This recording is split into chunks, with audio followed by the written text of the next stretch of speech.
Good morning everyone. हम लोग बात कर रहे थे कार्बन एंड इट्स कंपाउंड्स की। फर्स्ट लेक्चर हम लोग कंप्लीट कर चुके हैं, आज ये हमारा सेकंड लेक्चर है। ठीक है, तो यहाँ पे हम लोग स्टार्ट करते हैं प्रॉपर्टीज ऑफ कार्बन से।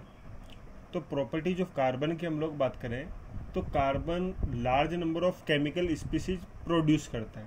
कार्बन की बात करें तो कार्बन इतने ज़्यादा कंपाउंड बनाता है कि हम लोग एक अलग से कार्बन की ब्रांच होती है ऑर्गेनिक केमिस्ट्री में कार्बन की अलग से ब्रांच होगी ऑर्गेनिक केमिस्ट्री, उसकी हम लोग यहाँ पे बात करते हैं। बाकी सारे एलिमेंट एक साइड में और एक अकेला कार्बन एक साइड में। क्लियर है? तो कार्बन इतने large number of compound form करता है कि इसको हम लोग एक स्पेशल ब्रांच की फॉर्म में पढ़ाई करते हैं।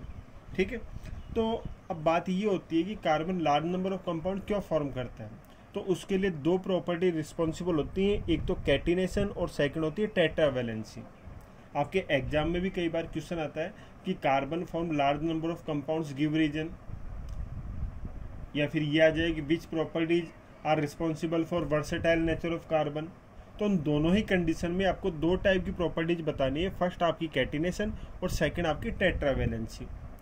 तो सबसे पहले मैं यहाँ पे कैटिनेशन की बात करूँ तो कैटिनेशन का मतलब होता है कि carbon can form long chain of carbon, की ability of carbon in which carbon can form long chain of carbon atoms. Carbon की ऐसी एबिलिटी जिसमें कार्बन एटम्स आपस में जुड़ के एक लंबी चेन बना लेते हैं, 5 कार्बन की, 10 कार्बन की, 20 कार्बन की, 50 कार्बन की। तो उस प्रॉपर्टी को हम लोग क्या बोलते हैं? कैटिनेशन। क्लियर है? तो कैटिनेशन की यदि आपके से डेफिनेशन पूछी जाती है तो आप लोग क्या बताओगे कि ability of carbon to form long chain of carbon atom. Carbon की ability to form long chain of carbon atom are known as catenation. तो कैटिनेशन का मतलब होगा कि कार्बन एक लंबी चेन बना सकता है। ठीक है, सेकंड नंबर पे हम लोग बात करते हैं टेट्रावैलेंसी। अब देखो, जैसे यहाँ पे नाम से ही पता लग रहा है कि टेट्रा की हम लोग बात करें तो टेट्रा का मतलब क्या होता है? 4। टेट्रा का मतलब क्या होता है? 4। और वैलेंसी की यदि हम लोग यहाँ पे बात करते हैं तो वैलेंसी का मतलब आपको पता ही है, बॉन्ड। तो टेट्रा वैलेंसी का मतलब हो गया 4 बॉन्ड। तो यहाँ पे हर एक कार्बन एटम की बात करें तो उसकी टेंडेंसी होती है कि कार्बन 4 बॉन्ड फॉर्म कर सकता है। क्लियर है? तो टेट्रा वैलेंसी का मतलब होगा कार्बन कैन फॉर्म 4 बॉन्ड, कि कार्बन 4 बॉन्ड बना सकता है। क्लियर है? तो जब भी आपसे प्रॉपर्टीज ऑफ कार्बन के बारे में पूछा जाए तो आप लोग बताओगे catenation and tetra valency. Clear है यहाँ तक? चलो, उसके बाद हम लोग बात करते हैं नेक्स्ट टॉपिक की, और वो आपका हाइड्रोकार्बन। ठीक है, तो देखो सबसे पहले हम लोग बात करें कि हाइड्रोकार्बन किसे कहते हैं। तो देखो नाम से ही पता लग रहा होगा हाइड्रोकार्बन। तो हाइड्रोकार्बन जो वर्ड है वो हाइड्रोजन प्लस कार्बन से मिलके बना है। हाइड्रोकार्बन जो वर्ड है वो किससे मिलके बना है? हाइड्रोजन से और कार्बन से। तो हाइड्रोजन और कार्बन के मिक्सचर को हम लोग यहाँ पे क्या कहते हैं? हाइड्रोकार्बन। हाइड्रोकार्बन की सिंपल सी डेफिनेशन होगी, mixture of carbon and hydrogen are known as hydrocarbon. देखो नाम से ही पता लग जाएगा आपको, हाइड्रोकार्बन। हाइड्रोकार्बन का मतलब हाइड्रोजन प्लस कार्बन। तो कार्बन और हाइड्रोजन के मिक्सचर को हम लोग क्या कहते हैं? हाइड्रोकार्बन। ठीक है, अब यहाँ पे हाइड्रोकार्बन को हम लोग 2 पार्ट में डिवाइड करते हैं। एक तो आपके चेन हाइड्रोकार्बन होते हैं या ओपन हाइड्रोकार्बन, और एक आपके होंगे रिंग हाइड्रोकार्बन, साइक्लिक हाइड्रोकार्बन। ठीक है, चेन कह दो, ओपन कह दो, आप लोग रिंग कह दो, या फिर साइक्लिक कह दो। क्लियर है? तो हाइड्रोकार्बन को हम लोगों ने 2 पार्ट में डिवाइड किया, चेन में और रिंग में। अब चेन में और रिंग में क्या डिफरेंस होगा? चेन की बात करें तो यहाँ पे कार्बन एटम्स की सिंगल चेन होगी, एक चेन की फॉर्म में आपस में कंबाइन होंगे। और रिंग की बात करें तो यहाँ पे कार्बन एटम कंबाइन होकर एक रिंग की फॉर्मेशन कर लेंगे। कैसे? जैसे 3 कार्बन एटम कंबाइन हो और इस टाइप से कंबाइन हो कि एक रिंग बना लें। जैसे 4 कार्बन एटम कंबाइन हो और इस टाइप से कंबाइन हो कि ये एक रिंग बना लें। क्लियर है? तो जब भी कार्बन एटम रिंग की फॉर्मेशन करेंगे तो आप लोगों ने क्या कहोगे? Ring hydrocarbon. क्लियर है? तो हाइड्रोकार्बन 2 टाइप के हो गए, चेन एंड रिंग। क्लियर है? अब ये जो चेन हाइड्रोकार्बन है इनको फर्दर हम लोग 2 पार्ट में डिवाइड कर रहे हैं। एक तो आपके हो जाते हैं सैचुरेटेड और दूसरे आपके हो जाते हैं अनसैचुरेटेड। जो आपके हाइड्रोकार्बन है, चेन हाइड्रोकार्बन, इनको फर्दर हम लोग 2 पार्ट में डिवाइड कर रहे हैं। एक तो आपके सैचुरेटेड और दूसरे आपके अनसैचुरेटेड। यहाँ पे सैचुरेटेड की हम लोग बात करें तो सैचुरेटेड हाइड्रोकार्बन में एल्केन आते हैं। कौन आते हैं? एल्केन। अब एल्केन किसे कहेंगे? जिनमें कार्बन कार्बन सिंगल बॉन्ड हो। क्लियर है? ऐसे चैन हाइड्रोकार्बन जिनमें कार्बन कार्बन सिंगल बॉन्ड होगा उन्हें हम लोग सैचुरेटेड हाइड्रोकार्बन या फिर एल्केन्स कह सकते हैं। क्लियर है? तो सैचुरेटेड हाइड्रोकार्बन की यदि आपसे कोई डेफिनेशन पूछी जाए तो आप लोग क्या कहोगे कि हाइड्रोकार्बन विच है कार्बन कार्बन सिंगल बॉन्ड। ठीक है? ऐसे हाइड्रोकार्बन जिनमें कार्बन कार्बन सिंगल बॉन्ड होगा उन्हें आप लोग क्या कहोगे? Saturated hydrocarbon. ठीक है? आपसे एल्केन की डेफिनेशन पूछ ली जाए तो यहाँ भी आप लोग कह सकते हो कि द हाइड्रोकार्बन विच है carbon carbon single bond are known as alkanes. Clear है? अब यहाँ पे हम लोगों ने ये देख लिया कि सैचुरेटेड हाइड्रोकार्बन को हम लोग एल्केन्स भी कहते हैं और इनमें कार्बन कार्बन सिंगल बॉन्ड होता है। ठीक है? अब यहाँ पे कार्बन का और हाइड्रोजन का नंबर कितना होगा, क्योंकि हाइड्रोकार्बन की हम लोगों ने बात की कि हाइड्रोकार्बन ऐसे कंपाउंड है जिसमें कार्बन और हाइड्रोजन प्रेजेंट होते हैं। तो कार्बन का और हाइड्रोजन का रेशियो क्या होगा उसकी यदि मैं यहाँ पे बात करूँ तो आपको एक फॉर्मूला याद रखना होगा। फॉर्मूला क्या है? CnH2n+2। फॉर्मूला क्या है? CnH2n+2। तो कार्बन के नंबर यदि n है तो हाइड्रोजन के नंबर 2n, n को 2 से मल्टीप्लाई करेंगे और उसमें 2 ऐड कर देंगे तो ये आपके हाइड्रोजन के नंबर हो जाएंगे। अब n की वैल्यू आप लोग 1 भी ले सकते हो, 2 भी ले सकते हो, 3 भी ले सकते हो, कोई भी आप लोग होल नंबर ले सकते हो। जैसे मैंने यहाँ पे कार्बन में n की वैल्यू 1 ले ली तो कार्बन आपका 1 हो गया, हाइड्रोजन आपका n की वैल्यू 1 है तो 2 × 1 2 हो गया +2, तो 2 + 2 कितना हो गया? 4, तो C1H4। जिसे मैं n की वैल्यू 2 ले लेता हूँ तो कार्बन तो 2 हो जाएंगे और हाइड्रोजन की बात करें तो 2 और n की वैल्यू 2, तो 2 × 2 4 हो गए, 4 + 2 6 हो गए, तो C2H6।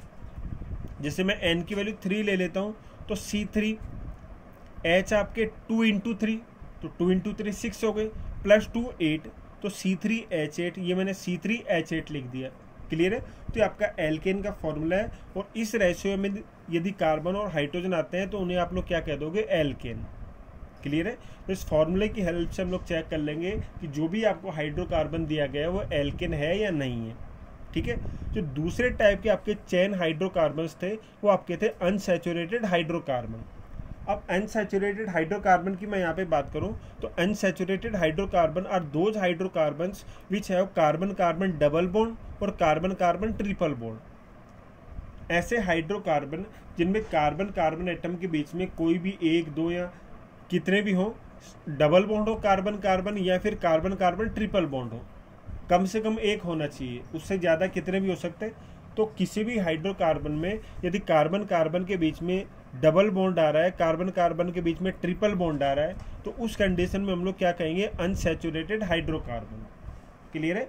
तो यदि आपसे पूछा जाता है कि what do you know about unsaturated hydrocarbon तो आप लोग क्या कहोगे? Unsaturated hydrocarbon have carbon carbon double bond और carbon carbon triple bond. Clear है? तो ये तो आपकी यहाँ पे डेफिनेशन हो जाएगी।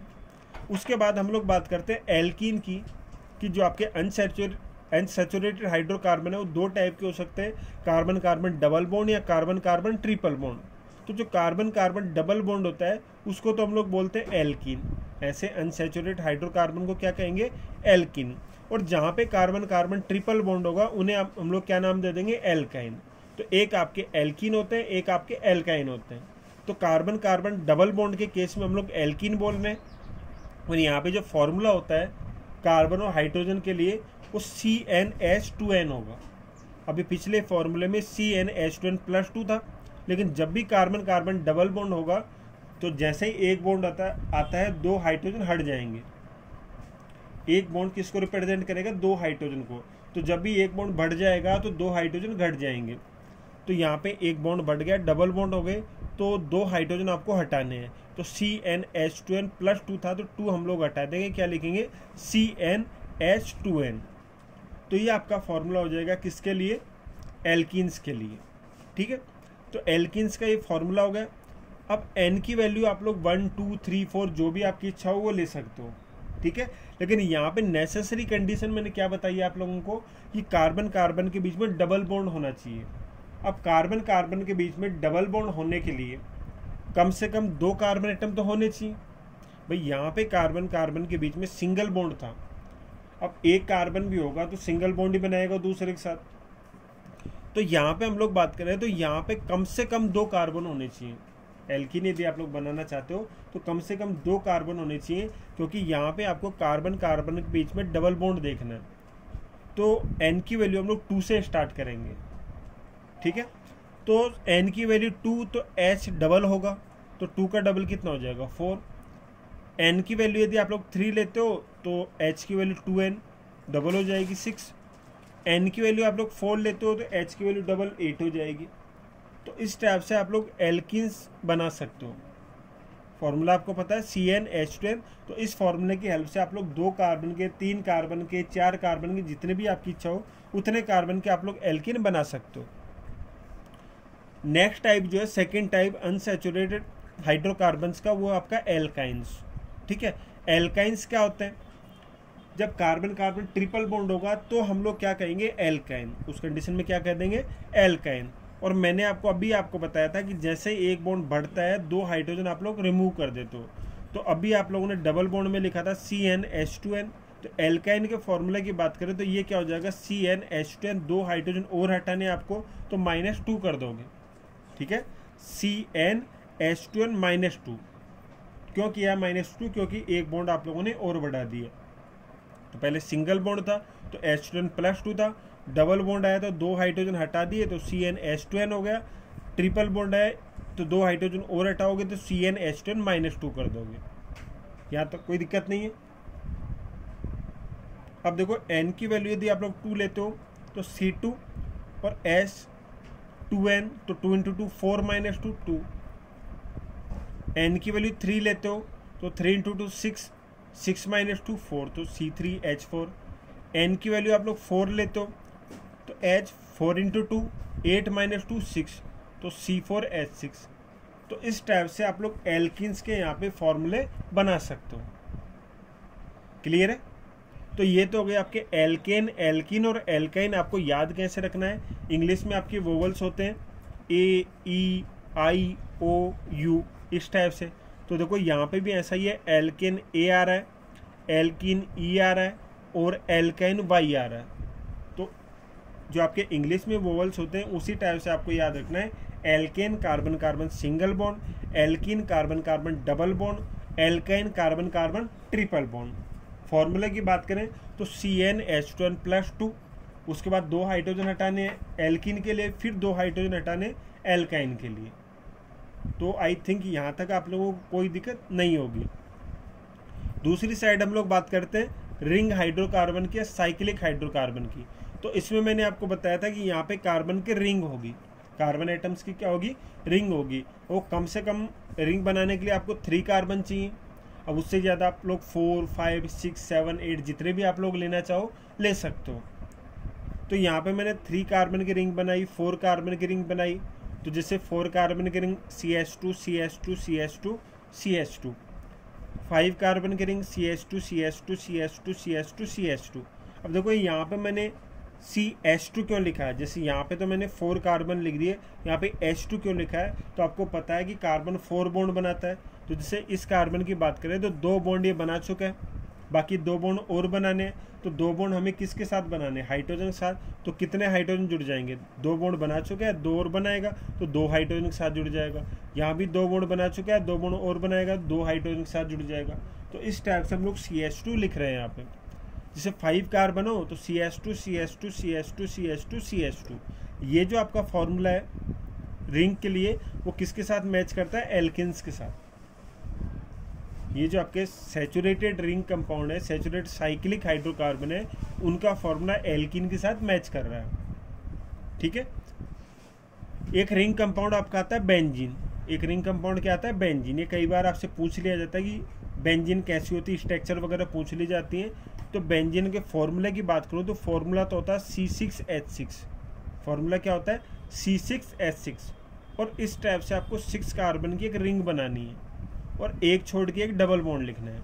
कैसे बनानी है? या तो इस टाइप से बना दो आप लोग, या फिर कार्बन लिख के बना रहे हो तो 6 कार्बन रिंग में जोड़ दो। तो 1 2 3 4 5 6। तो ये आपके 6 कार्बन हो गए। अब देखो कहीं भी जहाँ आपकी मर्जी हो वहाँ डबल बॉन्ड लगा दो, जैसे मैंने यहाँ पे लगा दिया, इस कार्बन कार्बन के बीच में डबल बॉन्ड, अगले के बीच में सिंगल बॉन्ड, उससे अगले के बीच में डबल बॉन्ड, फिर उससे अगले के लिए सिंगल बॉन्ड, उससे अगले के लिए डबल बॉन्ड। तो इस टाइप से carbon double bond, single bond, double bond, single bond, double bond, single bond. कोई दिक्कत है यहाँ तक? उसके बाद देखो कितने हाइड्रोजन अटैच करने हैं, तो हर एक कार्बन देखो कितने बॉन्ड बना चुका है, 2 बॉन्ड यहाँ से, 1 बॉन्ड यहाँ से, 3 बॉन्ड बन चुके हैं, टोटल 4 बॉन्ड बनाता है। तो एक हाइड्रोजन हम लोग अटैच कर देंगे। ठीक है, इधर भी बात करें तो 2 बॉन्ड बना चुका, 2 + 1 3 बॉन्ड बना चुका है, एक हाइड्रोजन अटैच कर देंगे। तो हर एक 3 बॉन्ड बना चुका है, एक एक हाइड्रोजन हम लोग अटैच कर देंगे। ठीक है, तो बेंजीन का फॉर्मूला तो ये होगा। आप लोग स्ट्रक्चर ये भी बना सकते हो और ये भी बना सकते हो, वो आपकी मर्जी, आप लोग कौन सी बना रहे हो, दोनों ही आपकी करेक्ट होंगी। तो क्लियर है यहाँ तक? आई थिंक यहाँ तक आप लोगों को कोई दिक्कत नहीं होगी।